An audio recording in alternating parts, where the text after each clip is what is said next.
بسم الله الرحمن الرحيم. ألف لام را، تلك آيات الكتاب المبين.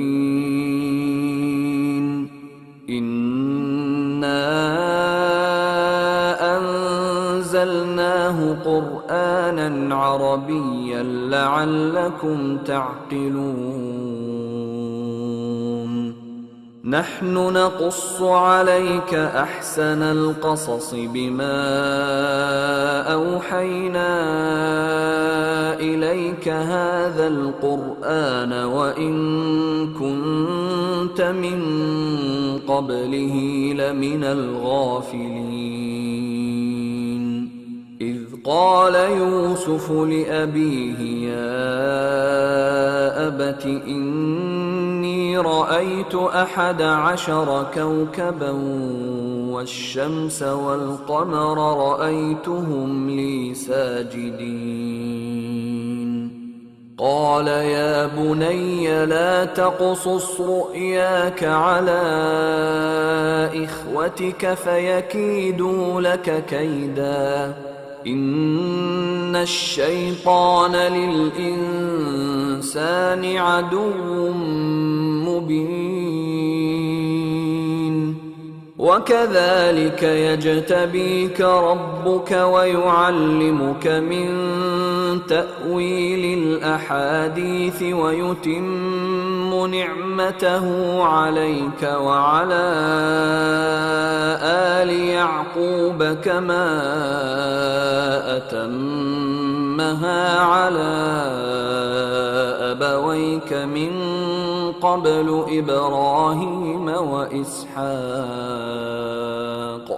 إن ربك عليم حكيم. لقد كان في يوسف وإخوته آيات للسائلين،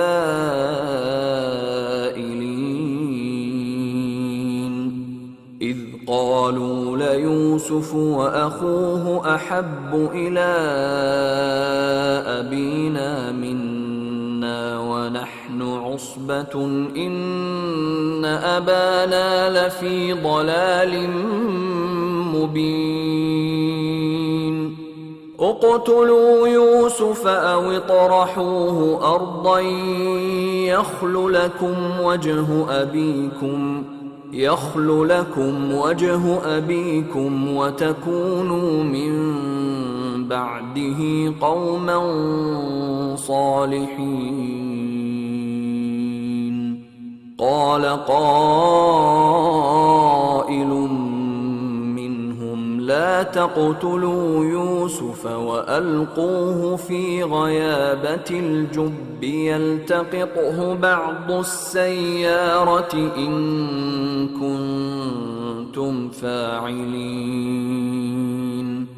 قالوا يا أبانا ما لك لا تأمنا على يوسف وإنا له لناصحون. أرسله معنا غدا يرتع ويلعب وإنا له لحافظون. قال إني ليحزنني أن تذهبوا به وأخاف أن يأكله الذئب وأنتم عنه غافلون. قالوا لئن أكله الذئب ونحن عصبة إنا إذا لخاسرون. فلما ذهبوا به وأجمعوا أن يجعلوه في غيابة الجب وأوحينا إليه لتنبئنهم بأمرهم هذا وهم لا يشعرون. وجاءوا أباهم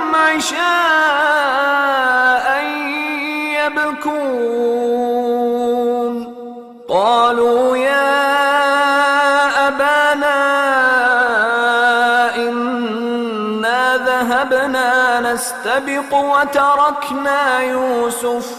وتركنا يوسف عند متاعنا فأكله الذئب وما أنت بمؤمن لنا ولو كنا صادقين وجاءوا على قميصه بدم كذب قال بل سولت لكم أنفسكم أمرا فصبر جميل والله المستعان على ما تصفون. وجاءت سيارة فأرسلوا واردهم فأدلى دلوه قال يا بشرى هذا غلام وأسروه بضاعة والله عليم بما يعملون. وشروه بثمن بخس دراهم معدودة وكانوا فيه من الزاهدين. وقال الذي اشتراه من مصر لامرأته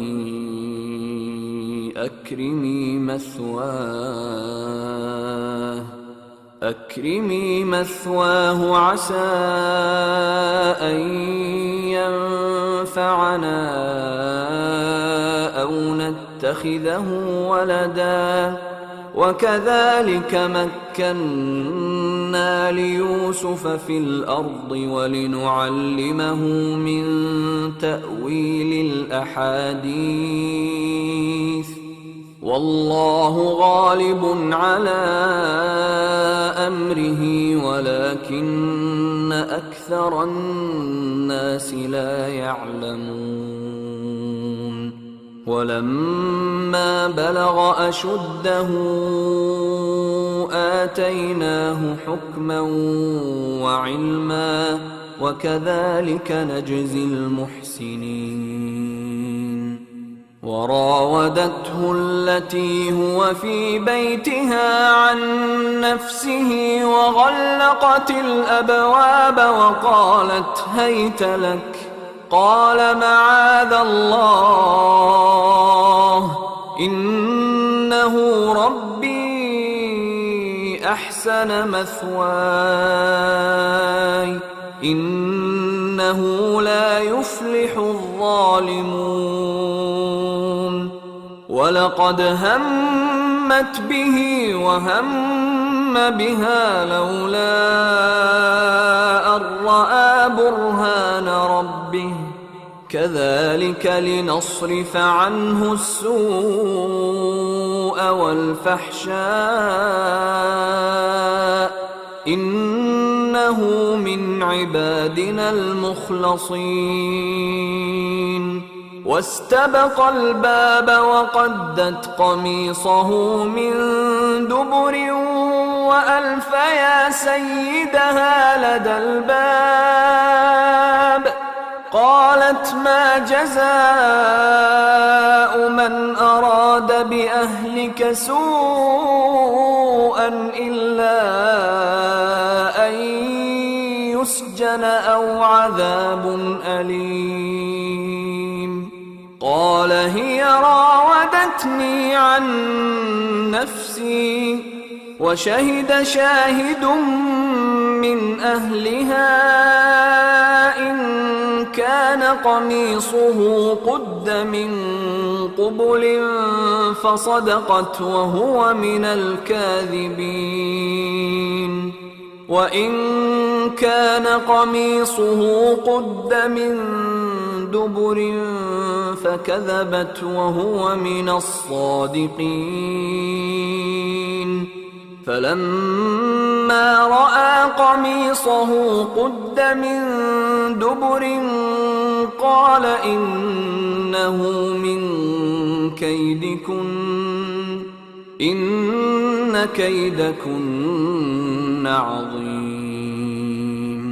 يوسف أعرض عن هذا واستغفري لذنبك إنك كنت من الخاطئين.